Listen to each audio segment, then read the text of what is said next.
네, 일파만파 계속 번지고 있는 이른바 고발 사주 의혹을 둘러싼 최근 논란을 보면서 2014년 이 사건과 비슷하게 흘러가고 있다, 이런 생각하시는 분들 많으실 겁니다. 정윤회, 최순실, 이른바 문고리 3인방의 국정전횡이 담긴 VIP 비선실세 국정 개입 동향 문건 논란. 2014년이었죠. 당시 이 문건이 세상에 공개됐을 때도 지금처럼 문건 내용의 진실, 이쪽보다는 어떻게 유출됐는지 이쪽에 초점이 맞춰지면서 사실상 국정농단에 대한 애견이었음에도 불구하고 국정농단을 막아내지 못했었습니다. 당시 그 문건을 만들고 폭로했던 박관천 전 청와대 공직기강 비서관실 행정관 전화로 연결돼 있습니다. 안녕하세요. 예, 안녕하십니까. 예. 행정관님, 그 박근혜 정부 때 이제 청와대 공직기강 비서관실에서 행정관으로 예. 근무를 하셨었고요. 그 당시의 상황과 지금의 상황이 2014년입니다. 우리가 지금 예.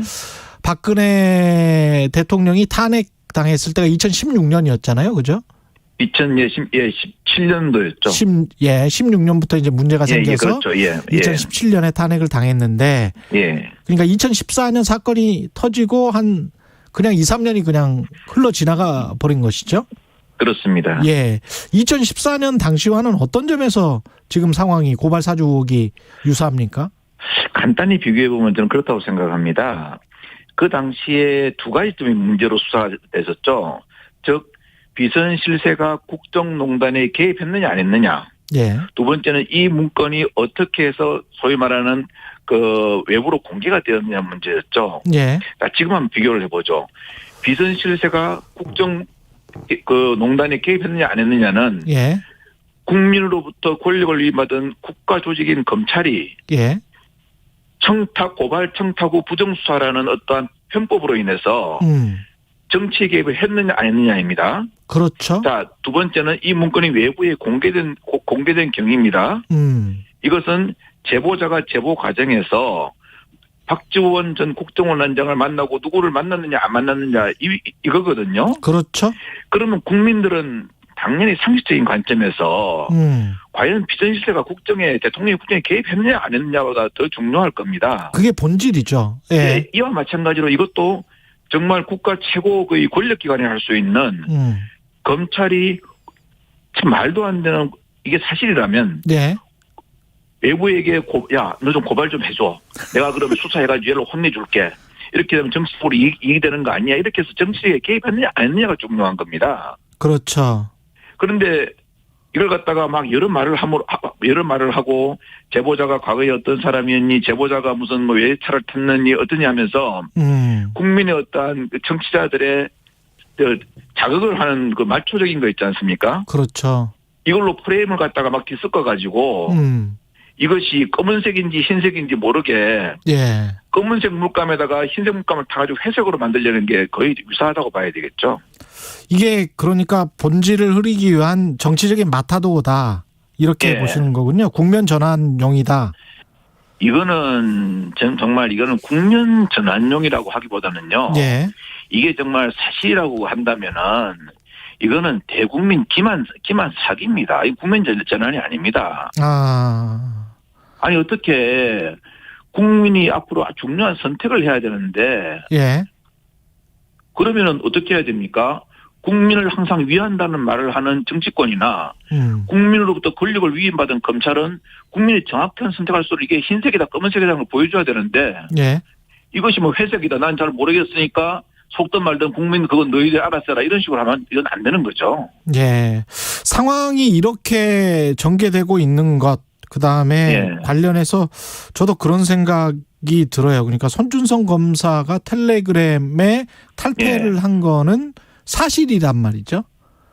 사실인데 그 보도가 나온 양보다 그 3자가 박지원 국정원장과 조성은 사이에 있었느냐 없었느냐에는 의혹이나 주장이잖아요. 예. 그 보도가 훨씬 더 많더라고요.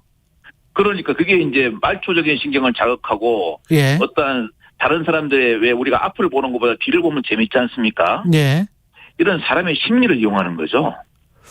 이게 이렇게 된 데는 뭐 정치 우리가 미디어 스핀이라고 하잖아요. 미디어를 그렇죠. 갖고 놀려고 하는 정치 예. 공작적인 측면이 있을까요? 아니면 거기에 그냥 놀림을 당하는 일부러 예. 그런 건지 아니면 뭐 모르고 그런 건지는 모르겠습니다만은 언론에 문제가 있는 겁니까?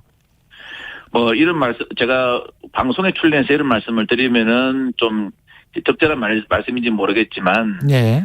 언론도 사실 문제가 있고 일부는 동조한다고 봅니다. 예. 뭔가 좀 자극적인 것을 보도해서 그래 재밌어 이걸 유발하는 거죠. 근데 이거는 재미하고 틀린 겁니다. 재미하고 우리가 예. 향후에 5년간 국정 운영의 책임자를 없는 게 중차대한 시기지 않습니까? 그렇죠. 그럼 그걸 국민이 판단함에 있어 정확한 판단할 수 있는 기회를 주어야 되고요. 특히 우리나라 최고의 사정기관이 검찰 아닙니까? 이건 누구도 부정할 수 없는 사실이잖아요. 그럼요. 예. 검찰은 이런 선거에 왔다 갔다 하면 안 되고 중요한 것은 선거가 어떻게 하면 공명정대하게 국민의 뜻을 반영할 수 있는지에 초점을 둔 검찰 권力행사돼야지 어떻게 하면 내가 유리하고 앞으로 내가 정치권에 줄대기 하고 유리하고 혹시나 정치권에 나가서 배지 한번 달았는데 유리한 그런 정치 권력이 선출될 것인가에 관심을 두면 안 된다는 거죠. 이게 지금 2014년 그리고 그 예. 이후에 전개된 상황에서 좀 배우자 이런 뜻에서 지금 이런 인터뷰에 응해 주신 것 같습니다. 예. 맞습니다. 당시에 어떻게 했냐면은 비선실세가 국정농단에 개입했느냐 안 했느냐는 정말 형사부 검사 한 명이 모든 걸 책임지고 수사를 했고요. 예. 그다음에 이게 어떻게 해서 외부에 공개됐는지는 참 검찰의 우수 인력이라고 하는 중앙지검 특수부 한 개 부서의 6명의 검사들이 완전히 몰려가지고 수사를 했습니다. 예. 이 밖에서 해야 되는 거죠. 예. 그러니까 결과는 뻔하지 않겠습니까? 그렇죠. 그 당시에 제가 참 이거 우스운 말이지만 이런 말씀을 드리면 좀 방송에 적절한지 모르겠습니다만 드려도 될까요? 예. 그 당시에 이제 제가 한참 구속돼서 수사를 받을 때가 크리스마스 날이었습니다. 예. 크리스마스 날이었는데 그분이 아마 이런 말씀을 당시 어느 특수부 검사분이 이런 말씀 하시더라고요. 예. 우리는 당신을 어떻게 해도 좋다는 권력을 위임받았다. 즉 대통령께서 뭐 그런 의도로 말씀하셨다 이 말이시겠죠. 예. 자, 두 번째. 오늘이 크리스마스 휴일인데 지금 이게 뭐 하는 꼴이냐. 여기가 어떤 곳인지 아느냐. 예. 여기는 오늘을 부처님 오신 날로 바꿀 수도 있다. 이런 말씀을 하시더라고요. 검사가 네, 그래서 제가 크리스마스를 부처님 오신 날로 바꿀 수도 있다. 예, 그래서 제가 이건 정말 문제구나. 실은 검사님들 중에는 꼴수 검사라 그럽니다. 저도 수사를 오래 해봤지 않습니까? 예. 정말 실체적 진실 발견을 위해서 아무것도 안 보고 천직을 검사로 생각하는 분들이 많습니다. 그런데 이런 분들은 참 불행하게도 목소리가 크지가 않고 어떠한 소위 말하는 로얄 보지에 가지를 못하죠. 그렇죠. 이래저래 눈치 보고 권력에 줄대고 정치권으로 줄대고 다음에 자기의 어디 국회에 진출하려고 하는 이런 검사님들이 아주 소수인데 이런 분들이 목소리가 크기 때문에 검찰주의 전체가 멸망하는 거 아니겠습니까? 그렇죠. 예. 예. 그런 검사들이 있었다면 분명히 밝혀내야 된다. 이거는 국기문란 사건이다. 이렇게 보시는 거네요. 예. 맞습니다. 제가 이제 사정근무를 오래 했기 때문에 정말 어떤 정치 검사들이 어떻게 행동하는지를 사례를 많이 봐왔거든요. 예. 그래서 정말 다음에 어떤 좀 시간이 있는 기회가 된다면은 정치 검사가 어떻게 해서 문제가 됐고 이들이 어떤 형태로 검찰권을 행사했고 어떤 경로로 정치에 들어가는지 예. 그렇기 때문에 그런 문제들에서 앞으로 검찰 조직이 어떻게 개혁해야 되는지를 예. 좀 제가 사례로 들어가면서 상세하게 이야기하고 싶은 생각도 있습니다. 그 시간을 나중에 이슈 오도독에서 한번 마련해 주시죠. 제가 한번 마련하겠습니다. 다시 전화드리겠습니다. 예, 예. 예, 고맙습니다. 박관천 전 청와대 행정관이었습니다. 공정, 공익, 그리고 균형. 한 발짝